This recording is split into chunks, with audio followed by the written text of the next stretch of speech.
தமிழுக்கு நிகர் தமிழே, தமிழனுக்கு நிகர் எவரே.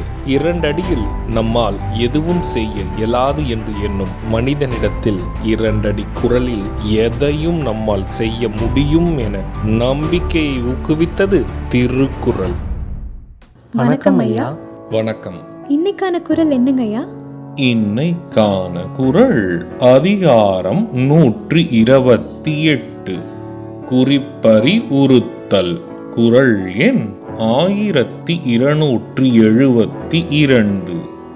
கண்ணிறைந்த காரிகை காம்பேர் தோள் பேதைக்கு பெண்ணிறைந்த நீர்மை பெரிது. இந்த குறளுக்கான பொருள் என்னங்கய்யா?